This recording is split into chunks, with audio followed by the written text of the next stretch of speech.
오늘 11월 마지막 주일입니다. 인생에도 봄, 여름, 가을, 겨울이 있다고 비유하죠. 씨를 뿌리는 봄과 같은 어린 시절이 있습니다. 쑥쑥 자라서 우람해지는 여름과 같은 젊은 날, 아름다운 열매를 거두는 가을과 같은 중년이 있는가 하면 안식을 통해 성숙해지고 이듬해 봄을 준비하는 겨울 같은 노년이 있습니다. 그러고 보니까 이 자리에는 인생의 봄, 여름, 가을, 겨울을 다 느낄 수 있는 연배들이 같이 예배하고 있습니다. 그래서 이 가을은 우리에게 말합니다. 겨울이 가까이 있음을 알라. 그날을 준비하라. 우리 교회가 예쁜데요. 교회 빙 돌아가면서 나무들이 이렇게 있으면 그 가운데 이쪽 정도의 감나무가 있어요.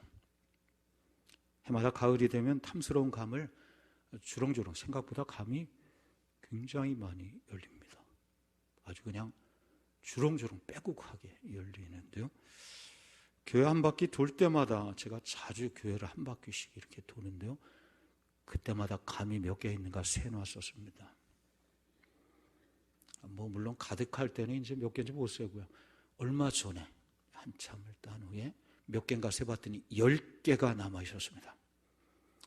찜을 해놓고 저 홍시되면 내가 따서 아무튼 이런저런 생각이 있었는데, 그런데 이걸 그냥 주인이 없다고 그냥 가만두지 않습니다. 어느 날 나가보니까 하루아침에 한두 개가 떨어진 게 아니라 10개가 다 없어졌어요. 땅을 봤더니 한 개도 없어요. 그러니까 없어진 게 아니라, 떨어진 게 아니라 털어간 것입니다. 네. 그때 그 허망함이란 이렇게 표현할 수 있겠네요. 마지막 잎새라는 단편 주인공 존 씨처럼 그 잎이 다 떨어지면 내 인생 끝장이다 이렇게 생각한 것은 아니지만, 저는 그 감들이 다 떨어지면 이제 겨울이 온 것이구나 생각했습니다. 아닌 게 아니라 감이 다 떨어짐과 함께 지난 주간 오늘 좀 풀렸는데요, 영하의 날씨 가운데 겨울이 들이닥친 느낌입니다. 가을 편지 오늘 마지막인데 영 그래 어색합니다. 겨울 편지 아닌가? 그렇다고 겨울 편지로 하자니 좀 썰렁하고 낭만적이지도 않습니다. 그래서 그냥 가을 편지로 붙였습니다. 겨울에 받는 가을 편지입니다. 가을 편지 세 번째 시간인데요. 첫 번째 편지는 무엇이었나요? 주님이 보신다. I see you. 우리 또한 우리 인생의 염려와 걱정들이 가득한데 이 염려와 걱정을 주님께 맡기고 우리 주님을 바라보자. 그리고 그 마음 가지고 서로를 좀 I see you 보자 했습니다. 가을 편지 지난 시간에 두 번째는 뭐였죠? 가까이 왔다는 음성입니다. 여름 지나 가을이 깊어가면서 해가 짧아졌습니다. 인생이 그만큼 짧아진 것이죠. 그날이 가까이 온 것입니다. 정신 차리고 근신하여 기도하라. 서로 뜨겁게 사랑하라 말씀하셨죠. 빈둥댈 시간이 없습니다. 머뭇거릴 때가 아닙니다. 다툴 시간이 없어요. 모든 것이 다 때가 있죠. 기도할 때이니 기도하라 하시고, 사랑할 때이니 사랑하라 하시는 것입니다. 그리고 일할 때이니 열심히 수고해서 내게 주신 사명을 감당하고 부르면 오라. 부르면 가야죠. 가을 편지 설교 시간에 시들을 좀 읽었습니다. 왜 시를 읽는가? 왜 시를 읽을까요? 박완서 씨 돌아가셨죠? 시인은 아니지만 사실은 소설가죠. 근데 시를 썼어요. 시를 읽는다라는 시에서 고인이 나는 왜 시를 읽는가 그 이유를 시를 통해 쭉 씁니다. 그 가운데 한 구절을 제가 읽겠습니다. 시를 읽는 이유. 등 따숩고 배불러 정신이 돼지처럼 무뎌져 있을 때, 시에 가시에 찔려 정신이 번쩍 나고 싶어 시를 읽는다. 시가 가시가 되어서 찔러서 돼지처럼 무뎌진 정신이 있다면 번쩍 정신을 차리고 싶어서 그래 나는 시를 읽는다.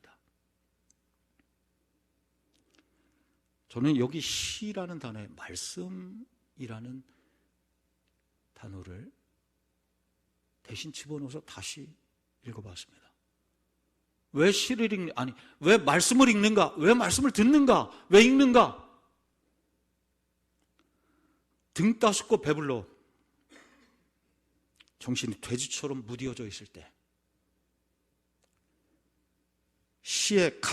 말씀의 가시에 찔려 정신이 번쩍 나고 싶어 말씀을 읽는다. 여러분, 오늘도 주의 말씀을 통해 우리 정신이 번쩍 나서 그날을 준비하는 성도들 되시기를 축복합니다. 오늘 마지막 세 번째 가을 편지 주제 내용은 나무에게 배우라입니다.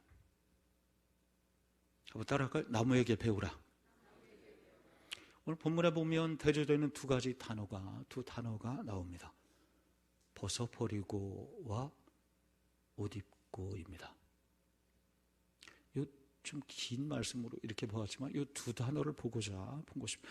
계절을 따라 나무는 벗을 것을 벗고 입을 것을 입나니. 먼저는 벗어버릴 것이 있습니다. 나무가 그럴 것이 있다는 것이고 오늘 우리에게 주시는 말씀이죠. 8절에 보면 이제는 너희가 이 모든 것을 벗어버리라. 9절 말씀 끝에도 그 행위를 벗어버리고 벗으라는 것입니다. 그런데 벗어야 할 것이 있다면 입어야 할 옷이 있습니다. 옷 입고 12절에 보면 그러므로 하면서 마지막에 오래 참음을 옷 입고, 골로새서입니다. 로마 감옥에 갇혀 있는 사도 바울이 골로새 교회 성도들에게 쓴 편지인데요. 골로새 교회는 에베소 교회처럼 어느 정도 신앙이 성숙한, 또 교회도 오래된, 믿음이 좀 깊은 성도들에게 주시는 내용이 그래 어렵기도 하고 좀 깊습니다. 이미 구원의 확신을 가지고 있는 성도들에게. 그래 골로새서 1장과 2장에 보면 주께서 죽으시고 부활하셨다, 이것을 믿지.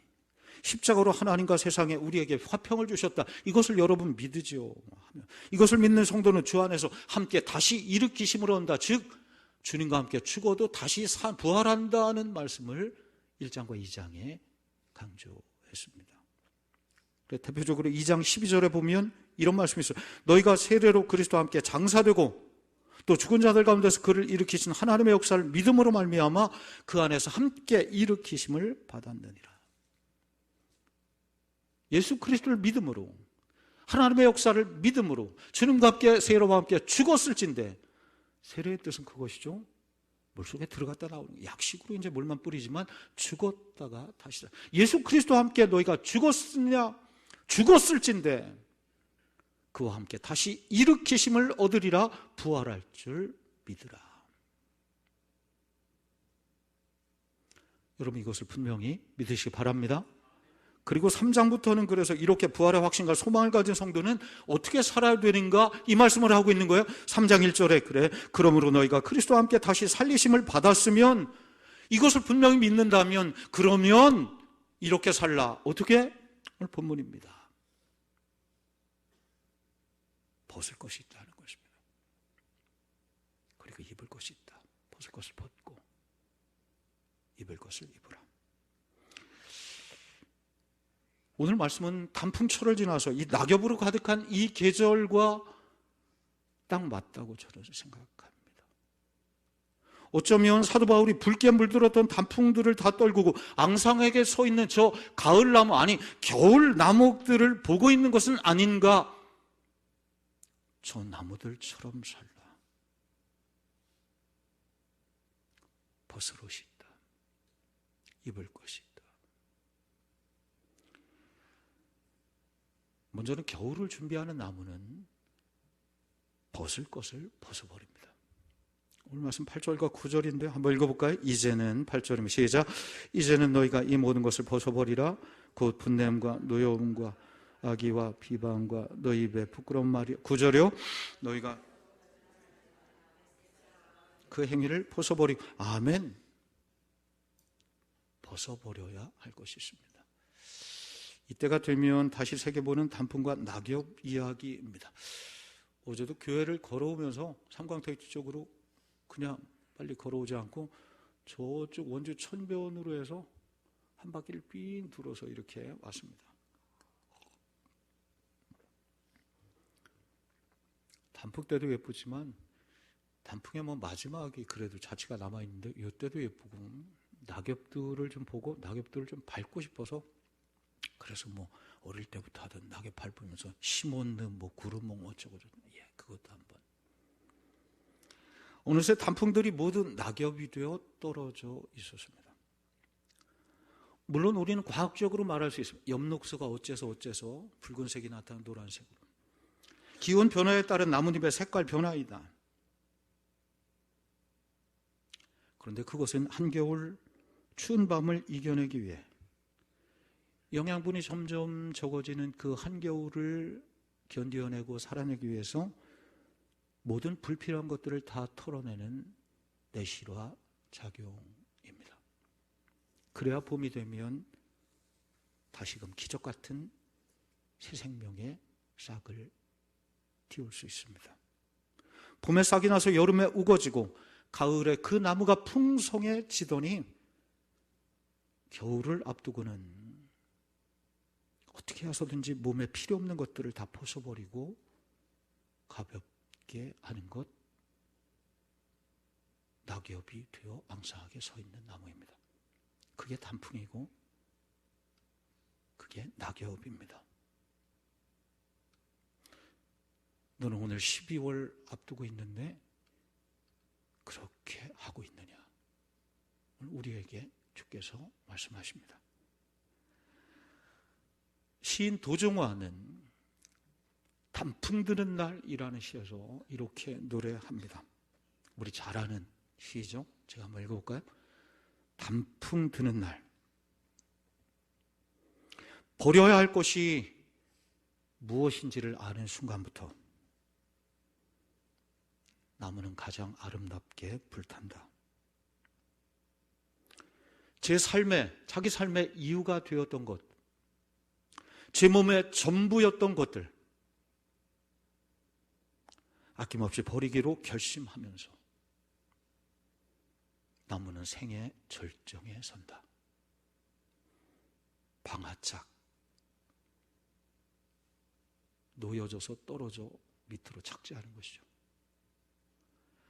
제가 키워온 그러나 이제는 무거워진 제 몸 하나씩 내려놓으면서 가장 황홀한 빛깔로 우리도 물이 드는 날.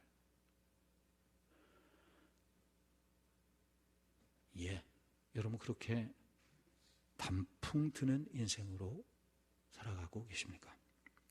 봄과 여름을 지나 찬바람이 선선히 불어오는 어느 가을날 그 나무는 깨달은 것입니다. 버려야 할 것이 내게 있구나. 잘라내지 아니하면 안 되는구나.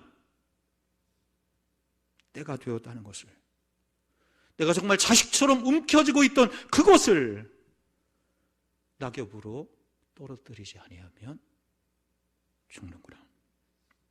내 몸을 이루고 있었던 것들을 하나씩 내려놓아야 할 때라는 것을, 그렇게 내 몸을 비워야 가장 좋은 것으로 채워질 수 있다는 것을, 내 몸을 잘라내서라도 비워내지 아니하면 결코 새 봄에 새 생명의 움이 나를 통해 틔워질 수 없다는 것을, 우리로 한다면 부활과 영생의 싹이 그것을 잘라내지 아니하면 결코 내 안에서 새로운 생명이 멈출 수 없다는 것을 성도가? 아니, 나무가 어느 순간에 깨달았던 것입니다.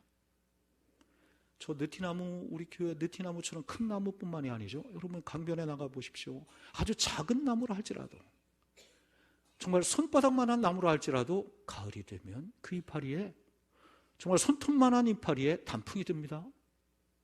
큰 나무만이 아니에요. 작은 나무도 단풍이 들고 때가 되면 낙엽을 떨고 내는 것입니다.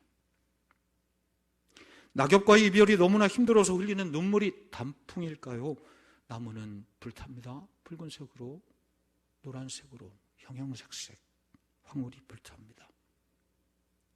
그리고 떨어진 낙엽입니다. 당연하죠. 모두 낙엽에 상처가 있습니다. 여러분 낙엽을 하나 주워 보십시오. 상처 없는 낙엽이 없어요. 찢어지고 가운데 구멍이 나고 벌레가 먹고, 상처난 주변이 오히려 더욱 짙게 물들어 있습니다. 그러니까 나무는 버려야 할 것이 무엇인지 알고는 그 상처를 머금고 하늘의 명령에 순응한 것, 순종한 것입니다. 그것이 바로 단풍이고 낙엽입니다. 여러분, 그러므로 단풍과 낙엽은 거룩합니다.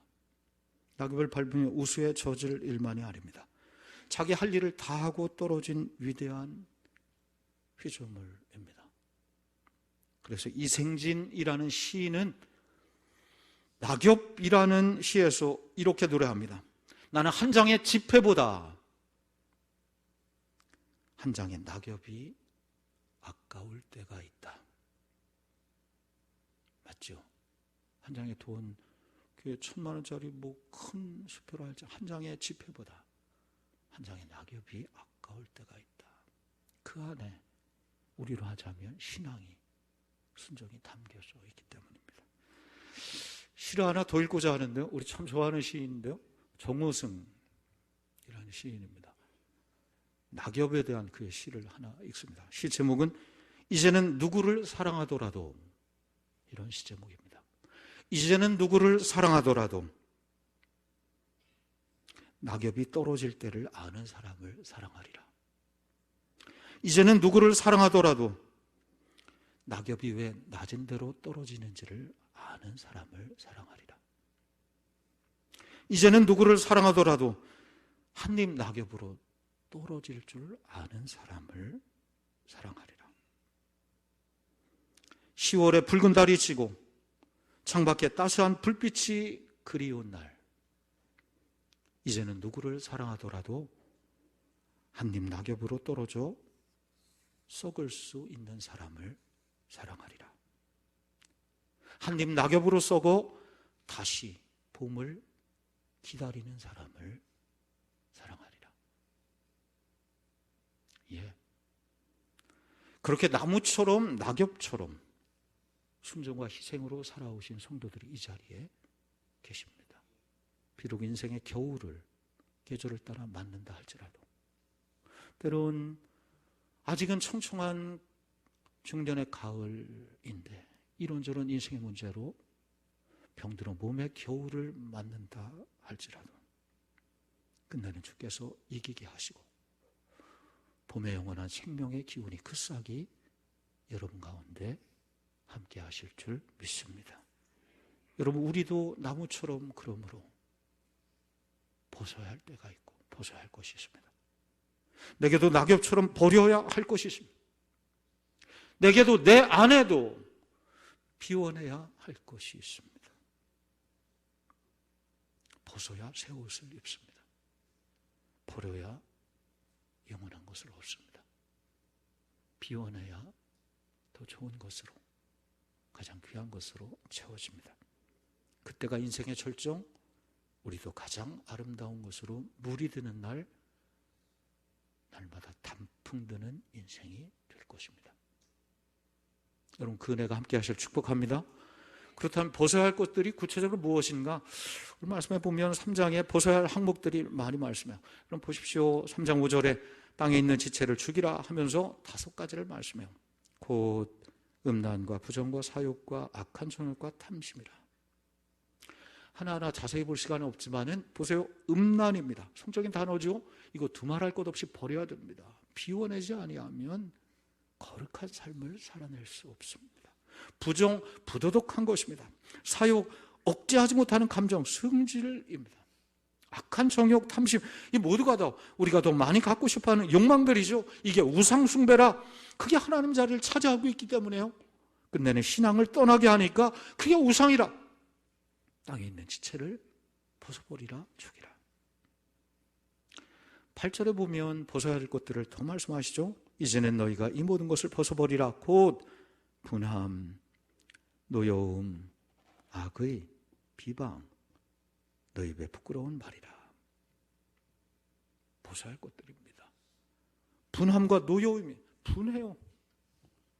억울해요. 그리고 분하고 억울한 마음을 한 달씩, 몇 달씩, 몇 명씩 마음속에 가지고 삽니다. 누가요? 세상 사람들이. 아니 내가, 성도인 내가. 그때 몇 년 전에 말이지. 몇 년 전 그거 아직도 기억하면. 노염이 뭐예요? 그걸 분함을 분출하는 것이죠. 여러분 이런 인생 은혜가 임하겠습니까? 겨울을 앞두고 있으니 버리라. 악의와 비방, 악한 마음을 갖고 누구를 자꾸 비방하고. 여러분 국회 보십시오. 여야 보십시오. 서로를 비방하고 죽이려 합니다. 그네들 하는 일은 그 일이니까 그렇다 치고 성도가 마음에 악의와 비방이 가득하면 안 되겠지요. 벗어버리라, 벗어버리라. 입에 부끄러운 말 벗어버리라. 여러분 말에 부끄럽지 않은 사람 이 자리에 누가 있겠습니까? 9절에 보면 거짓말, 옛사람 행위들 벗어버리라. 다음 주부터 대림절입니다. 주께서 오십니다. 어디에 오세요? 베들레헴 마옥간에 오십니다. 낮고 천하지만 깨끗하게 준비된 자리에 우리 주님 오십니다. 이런 마음들 가지고 쓰레기 시궁창 같은 마음을 가지고 주님 성탄하기를 바랄 수 없습니다. 그러니 어떻게 하라? 벗어버리라. 아포세세 헬라어입니다. 테이크 업, 벗어버리라.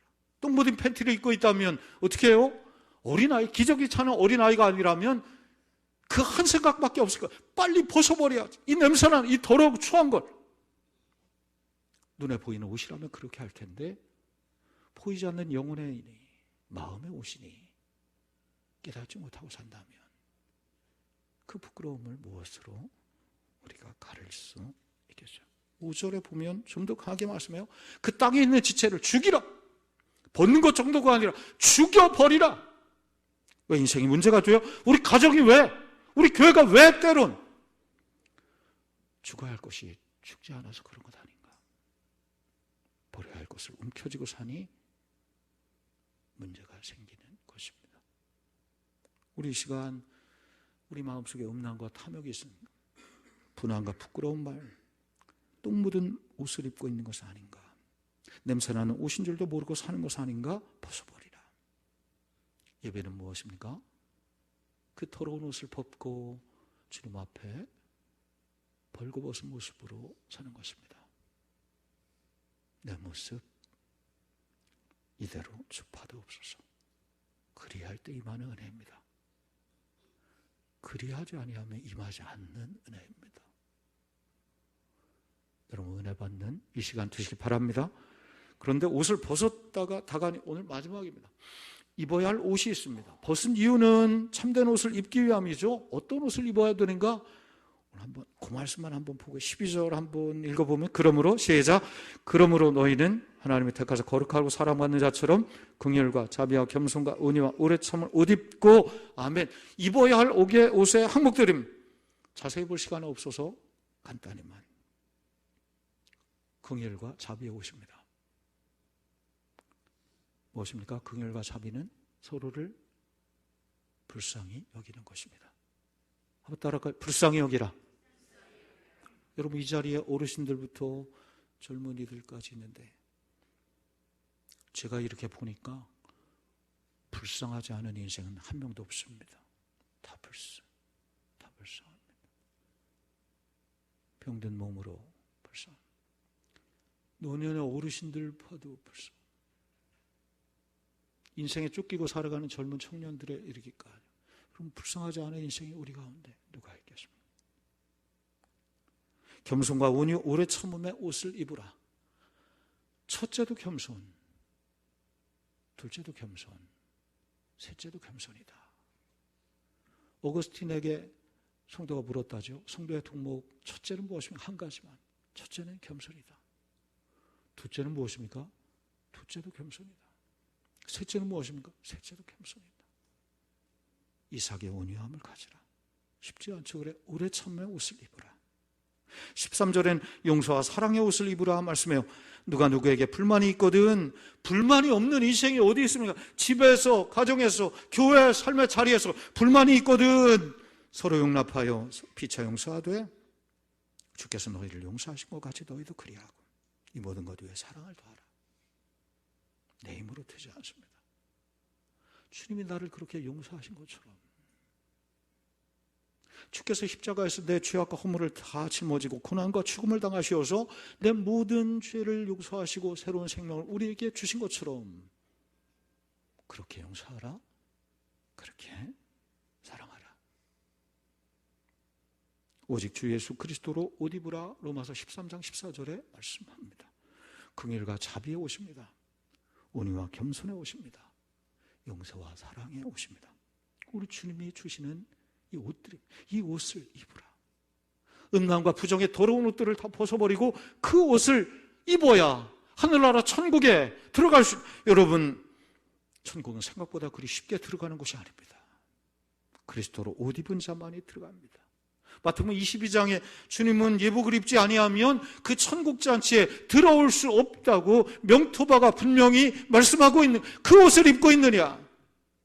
계시록 7장에 보면 천국은 어린 양 피에 옷을 씻어 흰 옷 입은 자들만이 그 천국의 햇살과 새 땅에 들어간다 말씀하시니 흰 옷이 무엇입니까? 하얀 옷입니까?